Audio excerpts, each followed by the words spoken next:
Hey everybody, welcome back. Good to see you back on the channel. Today we're going to be talking about what do you need to do once you arrive to the US after arriving on a K-1 visa.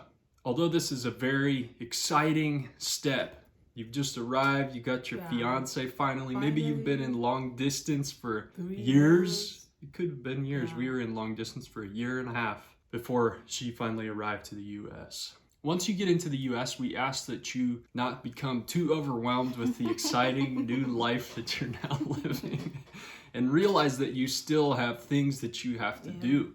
And the sooner you do them, the better. You know, like most people say the K-1 visa process is so long, but it's like only half of the whole thing. And realize too that you get these things done sooner, the sooner you will be rewarded, especially the foreign fiance. True. Because you, as the foreign fiance, you must be prepared to wait again once you arrive to the US. Yes, but at least it's such a relief once you have arrived. So when Viv first arrived to the US, we started mapping out what we wanted to be doing in her next few weeks around. The first thing we did was we went on and requested her I-94, which is record of the foreign fiance's arrival into the US. Yes. It's literally the only status you get once you have arrived. Exactly. That's because your K-1 has now expired because you've landed in the US, which means you cannot go back out and come back in. Once you're there, you are there to stay. And it will show you from the day of arrival to when the 90 days actually expire. Yes. So that means you have to keep in check. That 90-day window is now for the two of you to get married. And while that may seem easy, there are quite a number of things that you have to do before you go to the courtroom and get married. Other people want to do straight away, go to church, get married, or a small beach wedding or a courthouse wedding, whatever it is, you must be prepared. What we did when Viv first arrived was we made sure we printed out that I-94 and then we scheduled an appointment with our local Social Security office to get her Social Security card in her current name. Now there's kind of debate on whether to do this right away or not, but this is just what we did. Some people wait to do this. We did it this way. And it's all okay. You can apply for Social Security with your maiden name if you're not yet married and change later, which is what we did. So there's no problem. There's no risk in applying for Social Security straight away. The only thing they will require is the I-94 on your passport. We submitted our appointment about 2 weeks in because it takes some time for you to be registered in the system. We went in about 2 weeks after Vivian came to the US. And she went in, got the application all filled out, and it was about a month later that we finally received the Social Security. Yeah, but there were some errors too. There was a mistake in like the address, and our apartment kind of has like different letters and names, which was confusing. So actually the Social Security card delayed in the office until we had to go in. So you can get your Social Security in like 3 weeks, less than a month, sure. They usually say 2 weeks is how quickly it'll come. But you always need to be on top of people, you know? If things are not lining up with what they're saying, call the office, go back into the office. And especially now that it's not COVID, you can go directly into these offices, at least in our area in North Carolina, you can do that. They no longer require appointments. It might differ state to state though. So that Social Security number, once we received it, we got Vivian on all my health insurance, all those different kind of things to kind of establish that legal presence. And we even got her on the lease for the apartment. Yes, and it's important because when you are like applying for a marriage certificate, they will need proof, and even with like further processing of adjustment of status, they're going to need to show that you guys are actually living together. When you go in even to apply for a driver's permit or a driver's license, they want your name on things that have your address. Yes, exactly. So if you have it on your lease, if you have it on billing statements, that is super helpful for later on down the road when you apply for those other things. So to do it early on really gets you on the right track early on. So we did that as soon as we could. We got that Social Security number under her name, and then we set out our courtroom. We decided to do a courtroom marriage because at the time it was COVID. Things were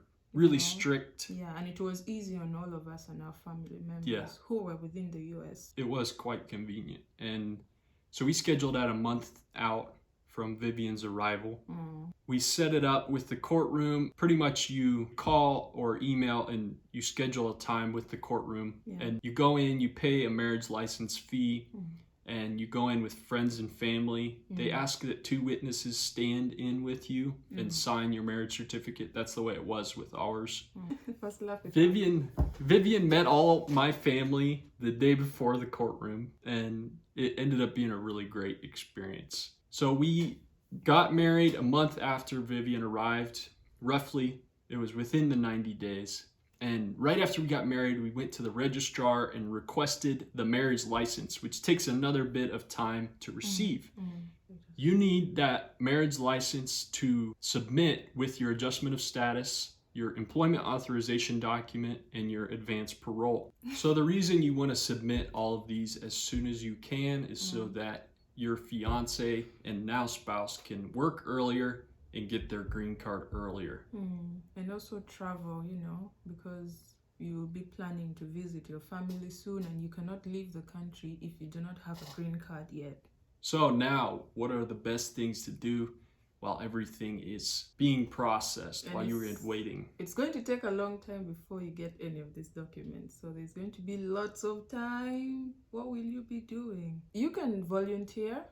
There's so many places that accept volunteers, and if you qualify, you should volunteer in a place that does not potentially offer you a job or any form of payment, because you're not supposed to work yet. If you do not have your employment authorization document, you're not going to be able to work. Volunteering will help you get to learn how to interact with people, how things work here, and acquire the skill set that might help you once you're able to apply for work. And volunteering really helps you meet people as well. The people that Vivian met during volunteering, she used as references for jobs. Yeah, they were actually my references. I volunteered at a church, and it was an amazing experience, meeting people, getting to know people, and yeah, it's like you create a network of, friends, and depending on where you want to go, that was it for me. Another thing that you can do to occupy your time is pick up skills, pick up crafts. Maybe it's sewing. Maybe you're doing cooking now more often than usual. Shopping, spending all of your spouse's income. And the one you saved that you came with into the country. Another website that's really good for courses too is Coursera. If you just want to occupy your time, learn some new things. We both took courses together. And it was a really unique way to spend our time and have conversations about what we learned. Yes, and you're going to learn a lot because, if you're ambitious about going back to school, this is still also another period of time that you cannot go to school yet. Your status does not allow you to study yet. And I know there's so many online courses that may, accept you to study and get certifications. So that will be very helpful and handy in the nearby future. Once you're ready to go back to work, you could add on your, resume and things like that. Another really fun thing to do with your now spouse is go and travel, see parts of the U.S. you have not seen. And the great thing about the U.S. is that you could travel from state to state and not have any issues with immigration because you can legally move from state to state. Yes, but not out of the country. Exactly. Yeah, so we flew and drove to different places while Viv was waiting for her EAD. Yeah. And it was great to visit family, visit friends, see different parts of the U.S., see the different things that go on. It really helps with the adjustment and with integration. Well, one more last thing. I know by the time you have arrived in the U.S., you're enjoying the little remaining food that you carried, and you're about to miss home. You're beginning to miss your family. It's normal. It's natural to miss home. Yeah, because this is a whole different place. I mean, you're going to be experiencing a lot of culture shock and all that, but enjoy and have fun. If you want to connect back with your family, one thing that I got to learn that helped me a lot is Skype Calls. Where I'm able to directly call home and talk to my grandmother and talk to the kids for without experiencing internet glitches. Power in Uganda can go out anytime and people will not have charged phones and things like that. But yeah, Skype helps me to call home directly and it's really helpful. Yeah, and you can pay for an international Skype plan that matches with the country that you want. Something like $18 for 2 hours of direct calling, which is super helpful for family back home that doesn't want to load data on their phone. Yeah. Vivian can just call them directly on their phone, and it's a very seamless call. I wish we had used it in long distance, Yeah, but it would have been helpful. we didn't know about it then. So Yeah, that's why we're sharing this with you now.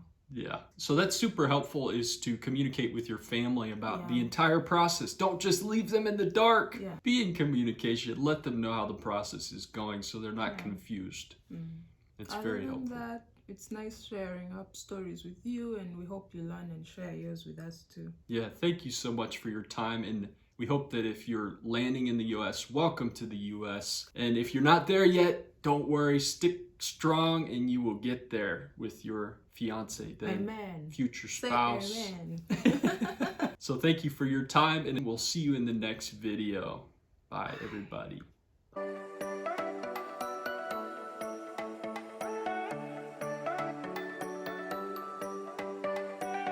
Yay!